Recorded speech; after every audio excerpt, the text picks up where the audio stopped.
Well, for more reaction on the NHI Bill, we are joined in studio by the Board of Healthcare Funders Managing Director, Dr. Katlego Mothudi, a medical doctor, Brian Ruff, and the Health and Allied Workers Indaba Trade Union President, Rich Sicina, who is in studio with me. To all of you, thank you very much for your time.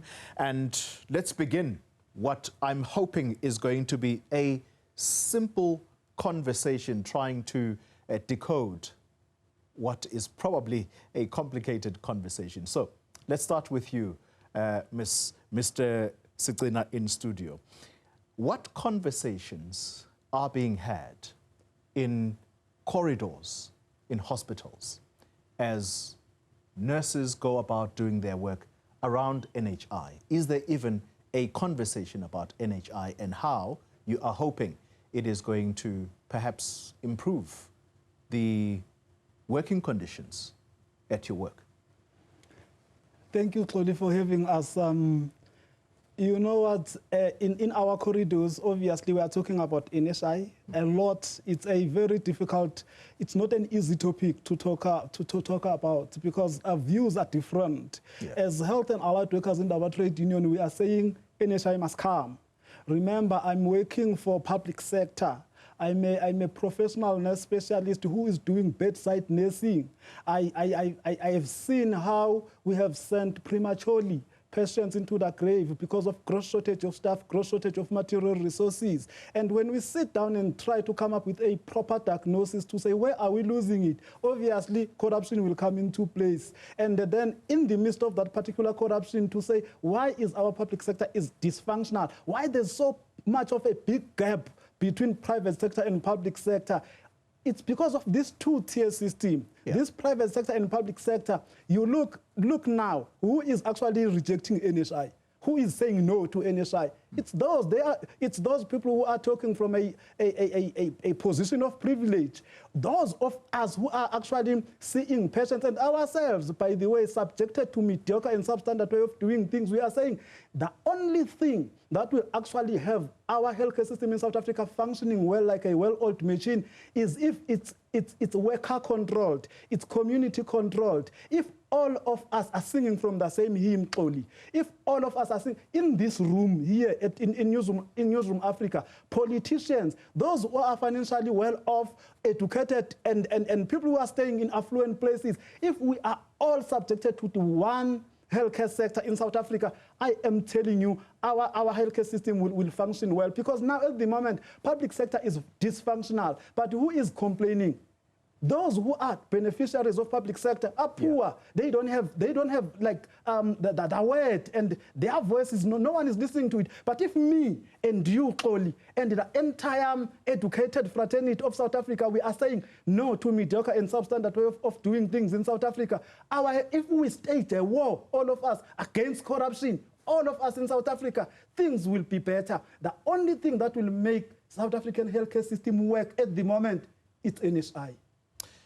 So before I go to the other guests who are on the online platform, I just want to ask a question that I sense is possibly also in or on the lips of many other people. The president has had ample time to sign this bill because it's now been sitting on his desk for some time. The two houses of parliament, they dealt with it and they said, it's your turn, Mr. President.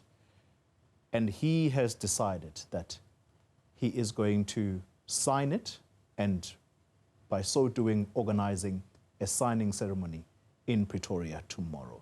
Do you get a sense that this is somehow an election ploy to win the ANC some votes?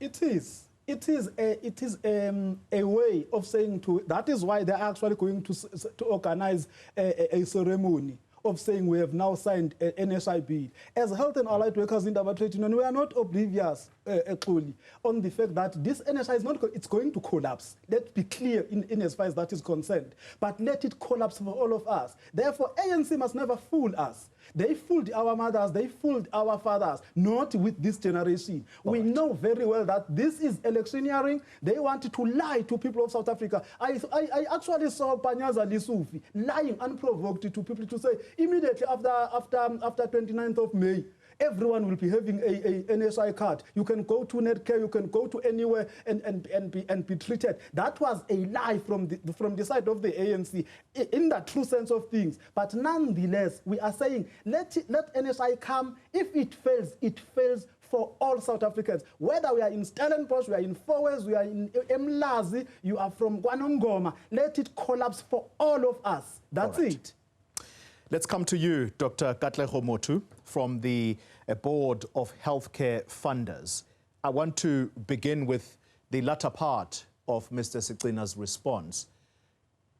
Is the timing of the signing of this bill problematic for you? Yeah, thank you very much, Toli, for having us. It is problematic, I think, from a number of points of view.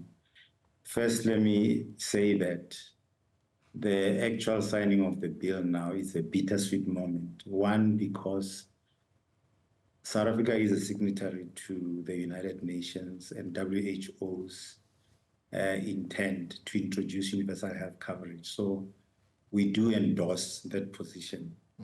And the reason is universal health coverage seeks to widen access to essential healthcare services to every citizen of every country who is involved in that. The bitterness is in terms of, one, the engagements that we have had, or government has had with various stakeholders, have not really borne the fruits that we think should have. We have seen the bill go through the various stages in Parliament. Hundreds of submissions were made. And you've seen in the last trade of the bill, there were no changes at all, despite even there being disagreements even at the various provinces. So there is an element of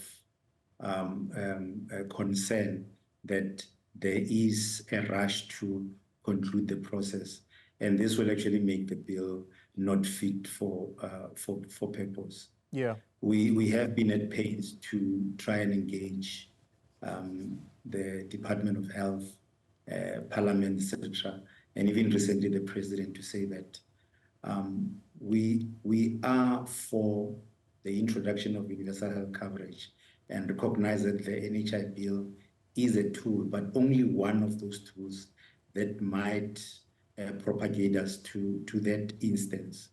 But we don't think that the bill in its current form will actually achieve that. And I want to hop on to what my colleague has just said about NHI solving the problems that we have. We don't think so. The WHO talks about several pillars. When you reform, especially the healthcare system, you look at many other elements. The National Health Insurance Fund looks specifically at the financial aspects, purchasing, etc. But other ills that we find fault with our current healthcare system will not necessarily be addressed. The issue of the health workforce will not be addressed by the NHI Bill. The issue of leadership and governance, and my colleague has spoken about corruption that seems to be prevalent and uncontrolled. The issue of medicines and technology. So when you look at what needs to be done to actually find solution to the healthcare system, we need to look broader than the NHI. Yeah. And we've been at pains to say that make sure that we look at everything else to make sure that when we introduce the bill, we won't just be dumping money into a pit that will not solve these ills that we're talking about. Yeah. We'll get into the details in a moment. Dr. Brian Ruff, I'd like to give you the opportunity as well to opine on whether or not this is a convenient time for the President to sign this bill into law, given that we're going into an election in a few days' time?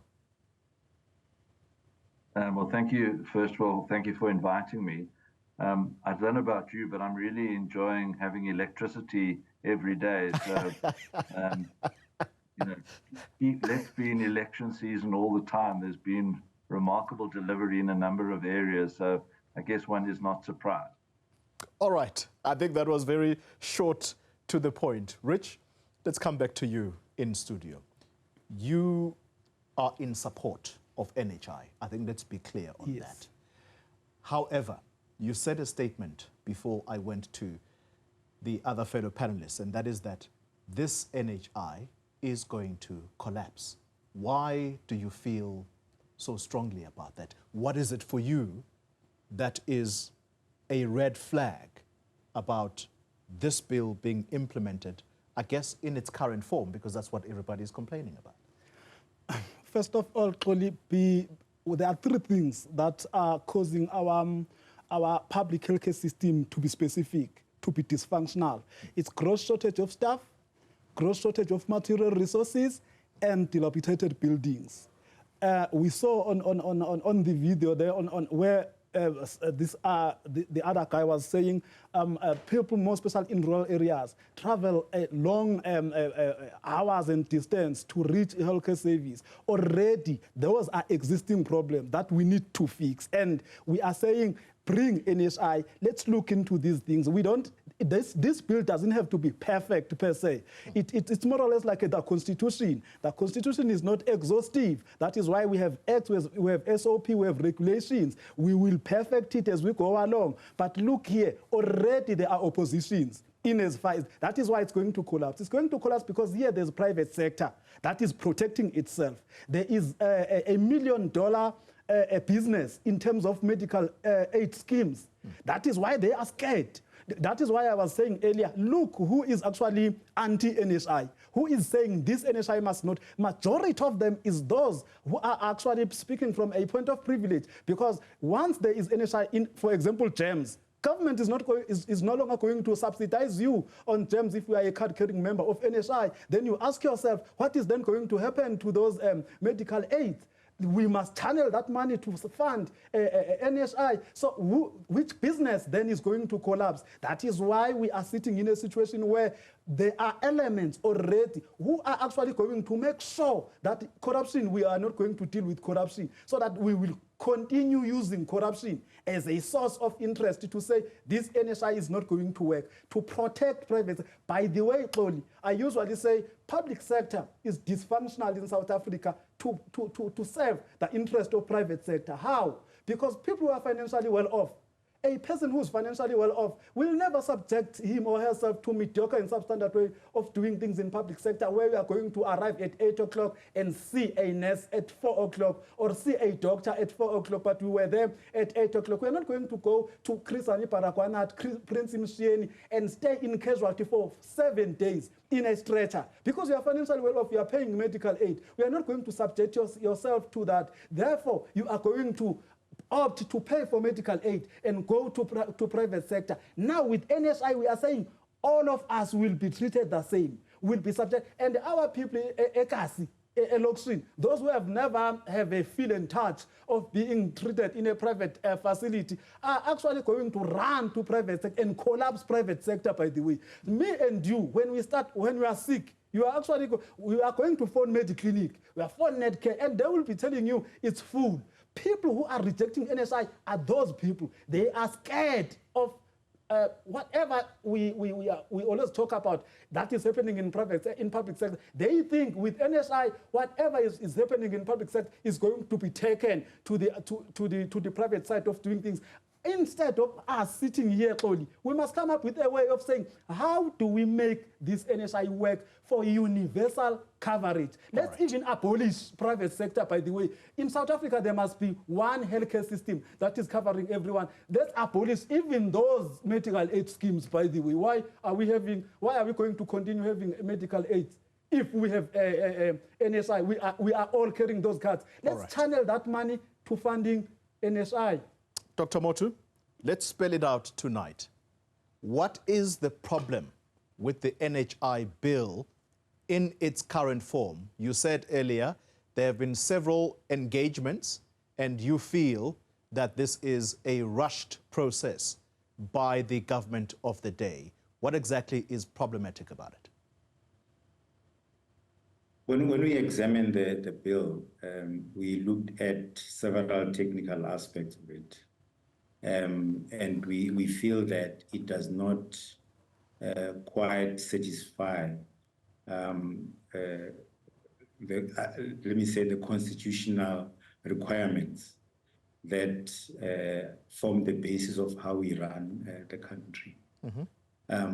We have looked, for example, at the rights of beneficiaries, and we feel that there are those people that will be excluded. We also think that in terms of introducing the bill, the access to healthcare services will be impaired to not just people who are on medical aid schemes, but actually everyone, because you have to make sure that the services that you pledge through the bill would be available. We've just had Rich talk about what he thinks are the fundamental challenges, and maybe just to touch on the issue of healthcare providers. If you are unable to make sure that there is service provision that is guaranteed, you actually would be guaranteeing, so not guaranteeing the access that is required. If you look at how healthcare is funded currently, it is through allotment of fees through the equitable share through the provinces. The NHI fund seeks to divert those funds now to the fund. And this we think will actually temper with the intention of the Constitution. There are other issues pertaining to the rights of the healthcare practitioners. There is an arduous process that is proposed in terms of the contracting and the accreditation process that might actually infringe on their rights to practice their craft. Yeah. When you look at the actual access, and I can pick on one specific area that we have noted, the bill through Section 57 and 58 proposes amendments to the Medical Schemes Act, which will actually change the definition of essential services. And by so doing, there's exclusion of maternity benefits to those people who are currently registered on medical aid schemes. Yeah. What it means is that if you have a medical aid membership, you are not able to access these services that are given through the NHI fund if you are pregnant, for example. And I'm quoting the specific example just to illustrate the areas that needs to be looked at. We have also looked at the actual funding of the process. There is an assumption that the contributions that are currently flowing from medical skill members would automatically convert to contributions to the fund, and that is not correct, because these are post-taxation disbursements. Yeah. It would mean that for access to be created through funding, there must be additional taxes, which may mean that we have to raise things like VAT, personal income tax, etc. And just some of the issues that you've raised. Yeah. Okay. Before I go to Dr. Brian Ruff, there's something you said, and I have to pick up on that quickly.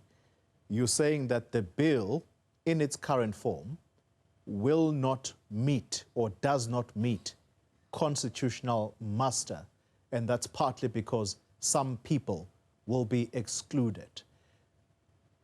Do you have a specific category of people that are going to be excluded? Just explain that to us very quickly. So in terms of the beneficiaries that are listed, that qualify for registration, the issue of of immigrants is something that we have raised. There are special categories where they would only be afforded emergency care, for example. And if you remember, I think the preamble to our constitution talks about people enjoying certain rights as long as you are within the borders of this country. So that is a specific exclusion. I've mentioned the issue of maternity benefits as another category of benefits. I don't know if, Toli, you are also aware that once you are a member of the medical aid schemes, there are two laws that preclude you from obtaining free services from the public sector. Now, the extension that comes in through the bill is that any service that is provided by the NHI fund cannot be provided by any other funder. And when we look at Section 57 and 58 that talks about reorganization of essential services, there is an exclusion of maternity benefits. So already a specific group of the population is precluded from accessing healthcare services through the fund. All right. Dr. Brian Ruff, let's come to you. And a much simpler question. Is this about defending profits by the private healthcare funders? I'm sorry if you'll clarify. Is the NHI about that, or is the opposition to the NHI about that? The opposition to the NHI. What is it about?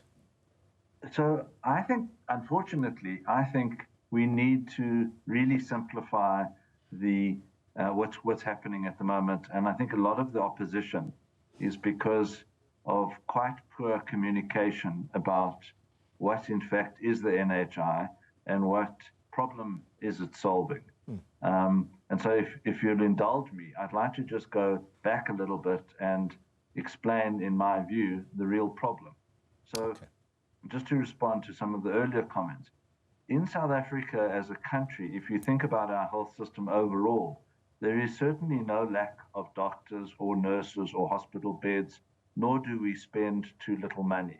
If you compare us to comparator countries of a similar level of economic development, we have more of all of those than our comparators. We spend much more money, but we have far worse outcomes. And so money is not the problem. I agree with Rich, who said that actually management is the problem. But there is another problem that we're not discussing, and that is you cannot fix the public sector if you don't fix the private sector. And the reason that it looks so odd is because we use so much of that money and so much of the capacity in terms of beds and doctors and nurses to look after such a small section of the population who has access to private care that that has a very destructive effect on the public sector. So there has to be, if you think about whatever you call it, if we are committed to universal healthcare, there has to be a process of convergence over time. And convergence means two things. Yes, it does mean improving the management of the public sector, getting better value for money for patients, for the population than we're getting at the moment. But you can't only do that. And I disagree with people who say, leave the private sector alone and let's fix the public sector. You've also got to address the private sector. You've got to say you're using far too many resources to look after so few people. And so you have to understand that there is enormous waste in the private sector, and the effect of the private sector is enormously destructive on running the public sector. And so the real question becomes, does the NHI address that? And I think it tries to do so. And when you think of the NHI, to my mind, there's policy and there is governance. And there are far better people than me to talk about governance. I think we are all very concerned about the governance issues in the bill and how the independence of various parties. But I'm not going to address that. What I'm really interested in is the policy side of that. And at the heart of any any kind of response at a policy level to convergence, the WHO does recommend strategic purchasing as a strategy going forward.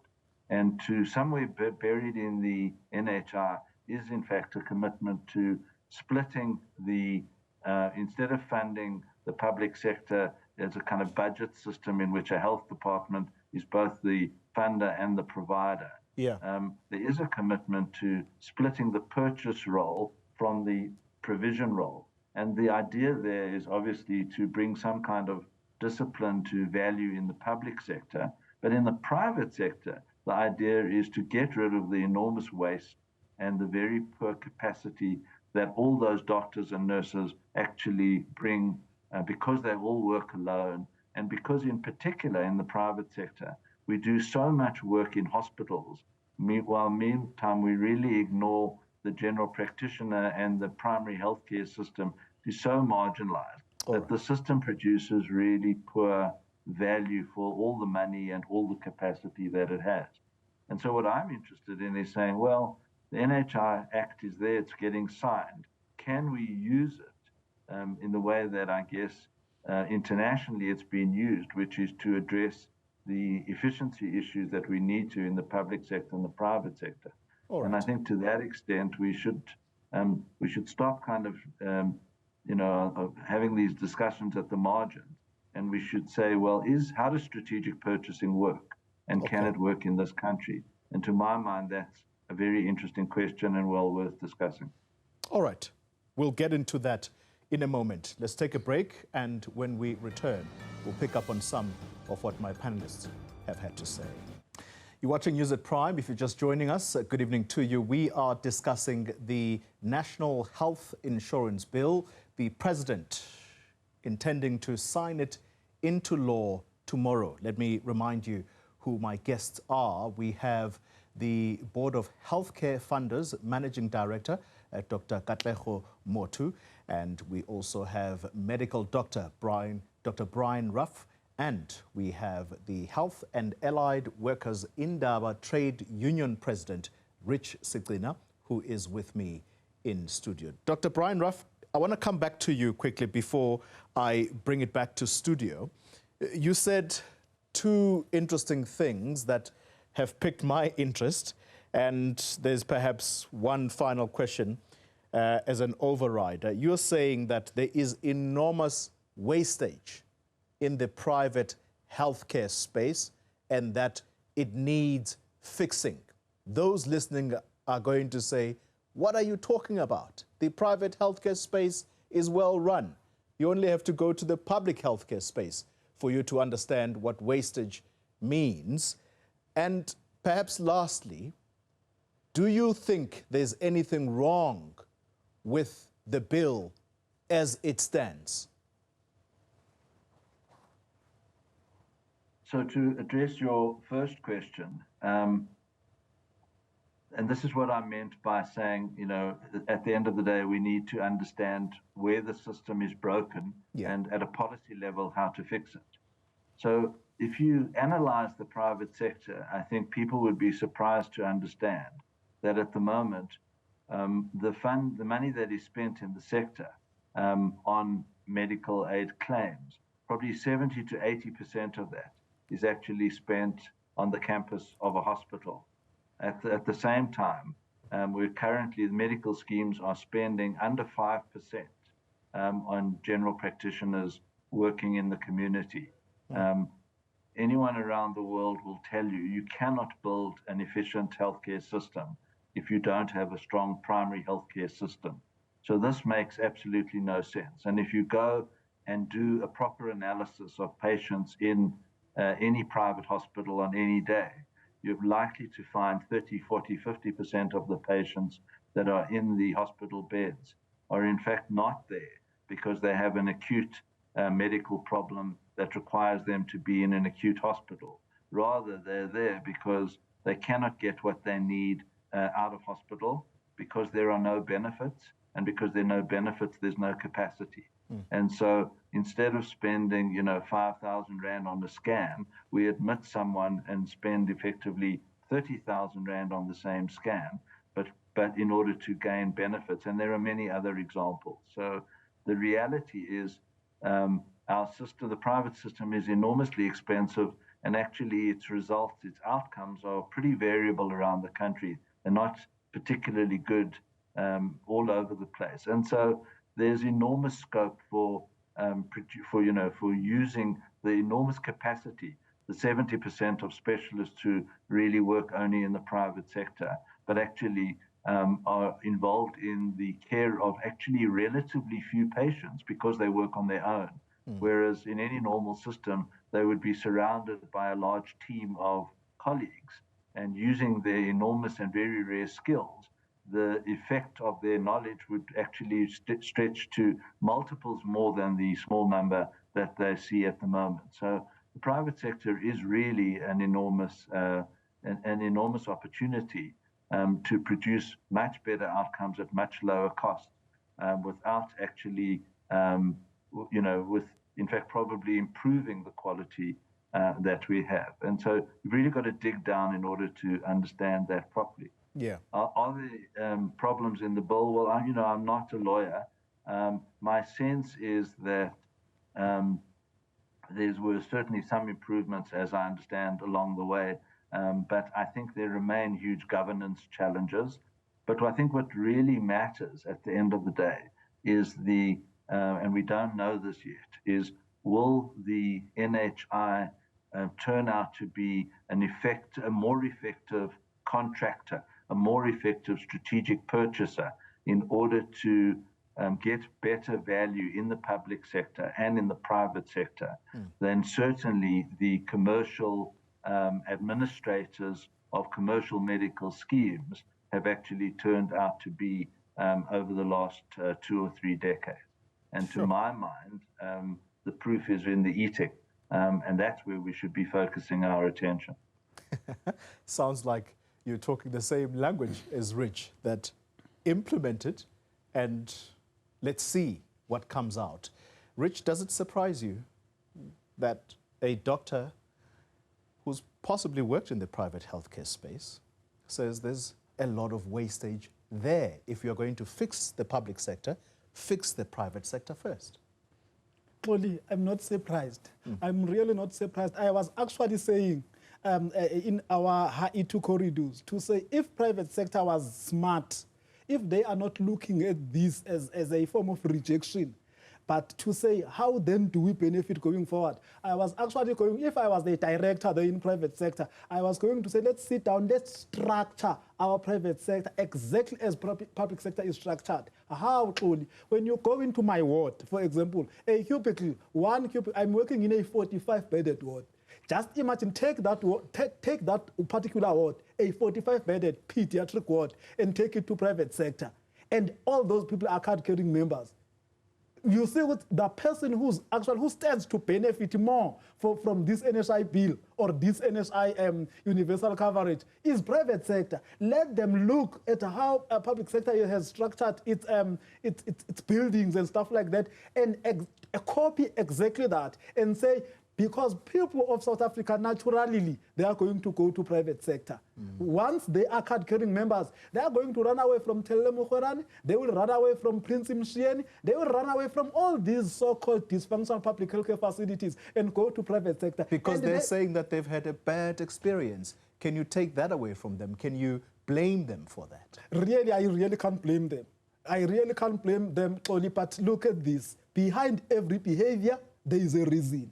I'm not saying public sector workers, not only nurses alone. It's okay for them to be rude. It's okay for them to come late on duty. It's okay for them to produce substandard performance and mediocrity because of they are living from hand to mouth. They are getting poverty level salaries. They are frustrated because of gross shortage of staff. Just imagine, Tony, when you are working in a 45-bedded ward and you are only 4. And that nonsense you'll never see in private.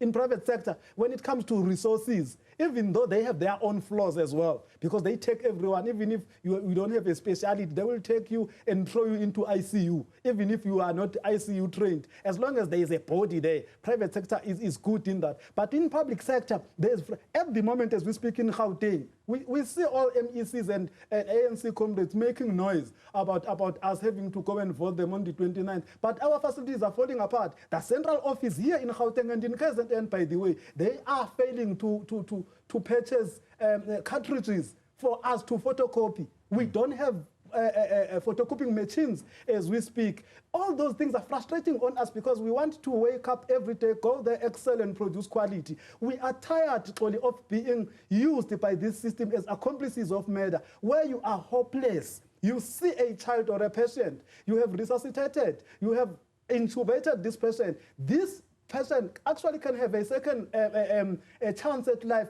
if we take this person to ICU. But you can't take this person to ICU because in ICU there's no bed. If there is a bed, there's no nurse to nurse this particular patient you want to take to ICU and save. So in public sector, we see, it's normal for us to see people dying, where you are actually going to say, under normal circumstances, when now we are sitting around that table and say, we ask nurses in particular and doctors, and saying, but we could have saved those ones. We actually sit and count to say that particular patient was not supposed to die. That particular patient, if we had proper resources, was not supposed to die. Are we going to be right in the mind? We are not going to be okay. Sometimes our negative attitude, it's displacement, and we are not even aware of it. I call it a frog in boiling water syndrome. It happens bit by bit. The system absorbs you into its substandard way of doing things and mediocrity. It reduces you to nothing. It renders your existence useless. Because even now, as I'm sitting here, I was on duty today. Tomorrow, I'm going back to work. Do you think those in positions of authority are liking it when I'm talking like this? Then all of a sudden, when I go back to work, I'm ostracized, I'm bad-mouthed, I'm saying, as nurses of this country, public health sector nurses in particular, we want to excel and produce quality. We want to save our people. That is why I'm saying, Oli, I'm not blaming the community. I'm really not blaming, because whatever they are complaining about, they find us. They find us, they're frustrated. And we do those wrong things. We are saying, now if we are all under one umbrella, if Cyril Ramaphosa is going to be nested, if Comrade Julius Malema, when he is sick, is going to go to Pulukwane Hospital, if Noma Kukusmilan of KZN is going to go Prince Machine or Grace Hospital, if all of them, when they are sick, they go and attend public sector, trust me, we saw it happening in Steve Biko when Mutwaledi was admitted there. Everything, iba hanky dory, kuba red carpet, we have everything in place. You will never see them saying there's no panado. You will never see them saying there's no paper to photocopy. They arrange everything. If all politicians and those in positions of authority, we can't have a CEO of the hospital having a medical aid. And when you are sick, you go to private sector. You are running away from the institution you are running. No, come on. Dr. Mothudi, I'm going to come to you in a moment. I need to take a break, but this is really getting very interesting, and you have to feel for the conditions of work where Rich Sicina and the people he represents. You're watching News at Prime. We are discussing the NHI Bill that the President is likely to sign into law tomorrow. Let me come to you, Dr. Katlego Mothudi, from the Board of Healthcare Funders. I don't have a smart question to ask of you, except to say that you really have to be a hard-nosed person for you not to empathize with what Rich Sicina has told us about the conditions that they work under. And is the private sector simply picking up on text, complicated text, in order to reject this bill, when in actual fact, you could be helping to save the very patients that Rich Sicina says they have a chance at life, but some of them are dying needlessly? I think, Oli, the concerns of those of us who who are working in the private sector are very similar to the general public. I think we have to go back to look at what is it that we want to achieve. We want to make sure that there is access to healthcare services when people need them. And it talks to what Rich is talking about. When somebody falls ill, they need to be able to find a facility that will accommodate them, and nurses and practitioners who are able to give them the appropriate care. And for that to happen, we need facilities that are well run. We need leaders that guide us in terms of the right sort of policies. And we also need to have adequate resources, be they infrastructural or financial, to make sure that we're able to make all these provisions. I think it is erroneous to think that while we seek help or healthcare services in different areas, our needs are different. Secondly, I'd like to also say that while we talk about a two-tier system, we actually have one Department of Health. The private sector does not run itself. It is actually under the guidance of several regulators who report to the Minister of Health, guided by the same laws. Yeah. So there is no duality of thought. We are just concerned about making sure that the resources that are available are used appropriately. And I want to go back to what I said earlier about what to do when you plan for the healthcare system. You need to make sure that you look all the necessary elements. Are we led appropriately with good governance? There are some questions about that. Are we making sure that the health workforce that we have is adequate? Do we have training facilities? And make sure that when we produce nurses and doctors, we're able to deploy them and actually keep them in the country. We have challenges around that. There's issues around medicines and technology. There's issues around facility. And all these things actually affect all of us. Quickly. So when we reconfigure the healthcare system, we can't just look at one particular aspect and expect it to be the panacea. Just looking at funding, and Dr. Ruff earlier said, we don't necessarily have a money problem because there are many inefficiencies, and we actually spend quite a lot of money per capita, more than other countries who exhibit or have better outcomes than us. So we have to look at all these things and not expect the NHI to solve all these challenges. Yeah. So one opinion that is resounding in the medical aid sector is around the nullification of schemes once NHI is introduced. And we think that it is not necessary to dismantle a system that arguably has got challenges, but actually can be used as an asset to assist the national health discourse. I'm sorry to rush you, Dr. Mothudi. Time is against us. Dr. Ruff, you get to have the last word. We can't ignore the governance challenges that have been in the public healthcare system. And if I could use just two examples to illustrate that, and perhaps there is reason to worry for the private sector. You have a former president who has been treated in Russia a couple of times. You have a former deputy president who's also been treated in Russia. Surely that should say volumes to an ordinary South African on the street as to why would these people leave our healthcare system and go get treatment elsewhere if indeed they were genuinely interested in investing in the public healthcare sector. Is that not a point?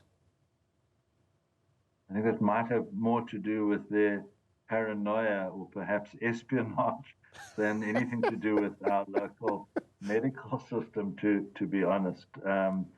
But yes, I mean, at the end of the day, nobody, while we have a healthcare system that is structured the way it is, and really, as we know, it's just a reflection of the apartheid past that we failed to reform.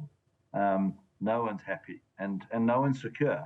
And so we have to have a road to convergence in which we take all of these assets we've talked about and all of the money, and we actually start using it properly, so that South Africans or everybody who lives in South Africa has good access to healthcare, which really is not a terribly unusual or difficult thing to achieve.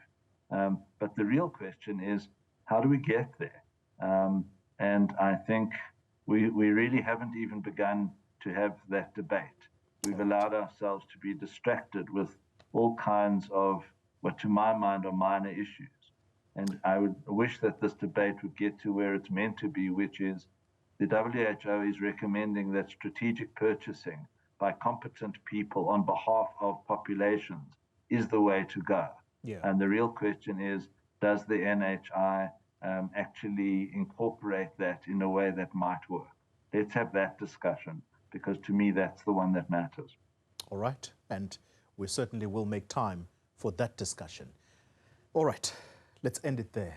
Rich, unfortunately, time is completely gone, but I want to thank you very much for your contribution here today. You've really brought to life what it's like in the public healthcare space. Dr. Brian Ruff, let me thank you very much for your contribution. And Dr. Katlego Mothudi from the Board of Healthcare Funders, thank you very much.